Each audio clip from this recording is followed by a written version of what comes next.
So hello everyone, কেমন আছো তোমরা সবাই? আশা করছি অনেক ভালো আছো, সুস্থ আছো। তোমাদেরকে আরও একটা নতুন ভ্লগে অনেক অনেক স্বাগত। তো এই দেখো, আমাদের বাড়িতে মাসি শাশুড়ি, মেসোমশাই আর ননদ এসেছে আসাম থেকে। তো আজকে রাত্রেবেলায় আমরা কেক কাটছি রাত্রি 12টার সময়, যেহেতু মেসোমশাইয়ের কালকে বার্থডে। তো সেই কারণে রাত্রেবেলায় কেক কেটে একটু সেলিব্রেট করছি। তো আমার মেয়েকেও মেসোমশাইয়ের কোলে বসিয়ে দিয়েছি, যেহেতু ওর প্রতি মাসে কেক কেটে সেলিব্রেট করা হয় বার্থডে, সেই কারণে ও ভাবছে ওর বার্থডেই সেলিব্রেট করছি। তাই ও ভীষণ এক্সাইটেড আর খুব দেখছিল, কিন্তু তারপরে বুঝতে পারলো ও না এখন অপরিচিত কারোর কাছে যেতেই চায় না।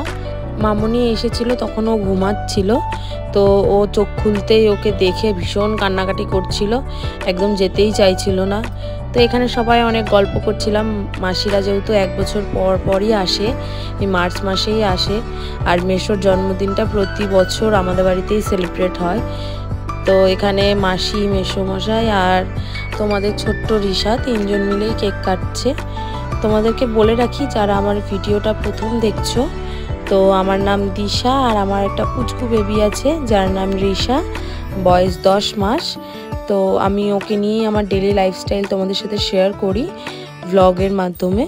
তো দেখো, এই সময় ও বড্ড অবাক হয়ে সবার দিকে তাকিয়ে আছে, কারণ ওর প্রতি মাসে কেক কাটলেও ও এই মানুষগুলোর কোলে তো থাকে না, তাই ও বারবার তাকিয়ে দেখছে। আর মাসি, মেসোমশাইয়ের কোলে তো থাকতেই চাইছিল না। মাসি একটা খুব সুন্দর গোলাপ মেসোমশাইকে রাত্রে গিফট করেছিল, আর সেটা আমার মেয়ে নেওয়ার জন্য পাগল হয়ে গিয়েছে। তারপর কেক কাটা হলো। তোমাদেরকে আগেই বলেছি ওকে কেক দিই না একদম, কিন্তু মাসিরা যেহেতু জানতো না, সেই কারণে ওর মুখে একটুখানি দিয়েছিল। এখন অবধি তেমন কোনো সমস্যা হয়নি।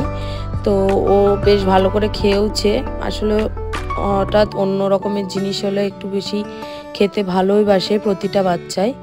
ও তেমন খুব ভালো লেগেছে ওর। তো রাত্রেবেলায় আমরা একটা ছোট্ট কেক এনে কেটেছি, আর পরের দিনের ভিডিওটা খুব তাড়াতাড়ি আসছে। পরের দিন আরও কি করলাম সেটাও তোমাদেরকে খুব তাড়াতাড়ি দেখাবো। এখানে আমরা সবাই হ্যাপি বার্থডে উইশ করছিলাম মেসোকে, আর আমার মেয়ে হাতে তালি দিচ্ছিল। ও মানে এইভাবেই সেলিব্রেট করেছে।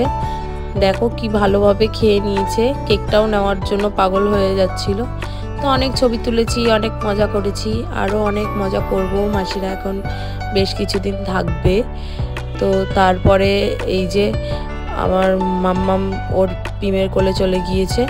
তো ওখানে গিয়েও হাতে তালি দিচ্ছে। আর এই যে এটা হচ্ছে আমার আরেক ননদ, যিনি আসাম থেকে এসেছে। আর মেসোমশাই এইদিকে ওনার ছেলের সাথে কথা বলছিল। আসলে ছেলে বছরে একবার করেই আসে বাড়িতে, সেরকম তো আসতে পারে না। তো সেই কারণে খুব মন খারাপ হয়ে থাকে প্রতিবারই। তো ছেলের সাথে কথা বলা হয়ে গেছে। আমরা সবাই মিলে কেক খেয়ে নিয়েছি। কেকটা যেহেতু ছোটোই ছিল, আমরা সবাই মিলে খেয়ে নিয়েছি। আমিও মেসোমশাইকে খাইয়ে দিয়েছি, আর মেসোমশাইয়ের আরেক মেয়েও ওখানে ছিল আসামে। তো ওকে ভিডিও কলে রেখে এখানে কেক কাটিং হয়েছে, মানে কেক খাওয়ানো হলো। তারপর আমার মাম্মামও খাইয়ে দিয়েছে মেসোমশাইকে কেক। আর রাত্রেবেলায় এই যে বাবার সাথে খেলছিল আমার মেয়ে। তো আজকের দিনটা কিছুটা এরকম করেই কাটলো। ভিডিওটা ভালো লাগলে অবশ্যই লাইক, শেয়ার, সাবস্ক্রাইব করে দিও। ফেসবুক, ইনস্টাগ্রাম পেজটাকে অবশ্যই ফলো করে দিও। আর এইভাবেই আমার পাশে থেকো। দেখা হচ্ছে নেক্সট ভিডিওতে। ততক্ষণের জন্য বাই।